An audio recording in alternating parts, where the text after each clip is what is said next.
Hi, beautiful souls. Today, I want to talk about something that I see in so many women. And if I'm being honest, something I've lived myself. So, why do women tolerate so much? Why do we stay silent when we are hurting? Why do we keep adjusting, compromising, understanding, and carrying the emotional weight of everyone around us? And why is it that the moment a woman expresses her needs, she is often made to feel selfish, demanding, difficult, or ungrateful? If this resonates with you, stay with me because this conversation might change the way you see yourself. From a very young age, many girls are taught, that their role is to keep everyone happy. Be a good girl, don't create problems, don't upset anyone, adjust, compromise, think about others, understand, forgive. And you know what happens over time? Many women become experts at caring for everyone else while, completely abandoning themselves. We become the emotional caretakers of our families, the peacekeepers, the mediators, the one who keeps everything together. And while everyone praises us for being strong, very few people stop to ask, what is it costing us? For a very long time, I thought being a good woman meant tolerating. I thought, that love meant understanding everyone else's pain while ignoring my own. I thought being mature meant having fewer needs. I thought being spiritual meant endlessly accepting and adjusting. But honestly, I became very good at it. If someone was struggling, I would understand. If someone hurt me, I will explain away their behavior. And it felt lonely. It felt, you know, I would tell myself not to ask for too much. If I needed love or attention, reassurance or time, I would convince myself, that I should be stronger than that. Should be, like my needs don't matter. What I didn't realize was that every time I ignored myself, I was slowly abandoning myself. As I begin doing my own healing work, going deeper, I discovered from where this pattern came. When my mom was, I think this was when I was 4 years old, she had a miscarriage and then she was pregnant and unwell. So I learned very early, that my needs are not important because everyone, if I wanted to express something to my mother, they would be like, hey, don't disturb mom. Mom needs care. Don't disturb her. So, I felt lonely. I felt unseen. The child in me wanted love. I wanted attention. I wanted someone to be emotionally available for me. But what did I learn instead? That everyone else was already dealing with enough. So I became the understanding child. I became the low maintenance child. I became the one who tolerate everything to just keep love. The child who didn't ask for much, the child who learned to suppress her own needs. And over time, I've developed beliefs that many women carry today. My needs are too much. I'm a bad girl if I ask for too much. I should be understanding. I should not disturb anyone. Love is something I should earn, not receive. And perhaps the deepest wound of all was I felt ashamed of having needs in the first place.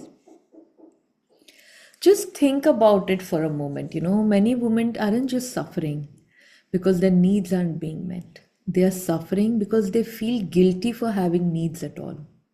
They feel guilty for wanting love, attention, guilty for wanting support, guilty for wanting rest, guilty for wanting more, guilty somewhere along the way, that they are not important, others are.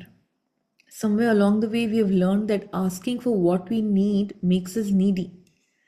But asking for love doesn't make you needy, my dear. It makes you human. Asking for support doesn't make you weak. It makes you human. And wanting to be seen, heard, valued, respected, and cared for are not flaws. They are natural human needs. You know, this pattern actually followed me into my adulthood, especially in my closest relationships. Instead of expressing to them or saying that I am hurt, I need more connection, I need more support, I feel unseen, what happened? I would first try to understand the other person. I would explain to myself why they behaved the way they did. I would justify their actions. I would give them compassion. I would give them grace. I would give them so much understanding. And somewhere in all of that, I forgot to offer the same compassion to myself. I realized that I could hold space for everyone else's pain, but struggled to hold space for my own.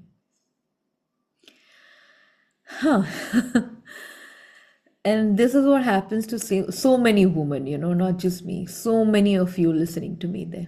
We tolerate disrespect, we tolerate emotional neglect, we tolerate carrying the entire emotional burden of the family. We tolerate being the ones who always understand while nobody understands us. We tolerate exhaustion, we tolerate loneliness, we tolerate disappointment. And because we've tolerated it for so long, it starts to feel normal. Recently, I had a deep realization during a massage that I was getting. My body was carrying so much pain. There was so much tension everywhere. The muscles felt tight. There was discomfort I hadn't even noticed because I'd become so used to carrying it. And as I lay there, I realized something very profound. I had become accustomed to pain, not just physical pain, emotional pain too. I had spent years tolerating discomfort without asking whether I deserved better. And I wondered how many women are living their life exactly like this, carrying burdens they were never meant to carry, holding families together while falling apart inside, giving endlessly while receiving very little, and being praised for their sacrifice while quietly suffering. You know, the truth is that women believe tolerance is strength, but there is a difference between strength and self abandonment. There's a difference between compassion and self neglect. And my dear, there is a difference between understanding others and betraying yourself. Your body notices everything. Every time you suppress your truth, your nervous system notices it. Every time you choose everyone else while abandoning yourself, something inside you hurts. And eventually, that pain shows up as burnout, resentment, anxiety, chronic stress, hormonal imbalances, emotional exhaustion, feeling invisible in your own life. The truth is that many women believe tolerance is strength, but no, no. It's time we just put an end to it. The body has been carrying what the voice has never been allowed to express. One of the biggest shifts in my healing happened when I stopped asking, why aren't my needs being met? And instead I started asking, why am I feeling ashamed of having needs at all?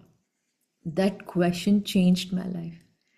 Because underneath, I found a little girl who believed if I ask for love, I'm needy. If I ask for time, I'm demanding. If I ask for support, I'm selfish. If I ask for too much, I'll be rejected. And healing began when I gave that little girl the permission to just exist, permission to need, permission to feel, permission to ask, and mostly permission to take up space. So, if you are that woman who's always holding everything together, the strong one, the understanding one, the caretaker, the peacekeeper, the one everyone relies on, I want you to hear this. You're not a burden. Your feelings are not a problem. Your voice deserves to be heard. Your well being matters. And you do not have to disappear to keep a family together. A healthy family is not built on, one woman's sacrifice. A healthy family is built on mutual care, respect, support, and love. So before I end, I want you to leave with a question. Just think over it. What have you been tolerating that is costing you yourself? And if you no longer had to feel guilty for having needs, what would you finally ask for? Take a moment and really sit with that. Because healing begins the moment a woman realizes my needs matter, my voice matters, and I do not have to abandon myself to be loved. All right, if this message resonated with you, share your thoughts in the comments below. I'd love to hear from you. And if you're on a journey of healing your inner child, reconnecting with your feminine power, and learning how to honor yourself without guilt, do not forget to subscribe and reach out to me for more support. Until then, this is Dr. Suchi signing off, beautiful souls. Bye bye.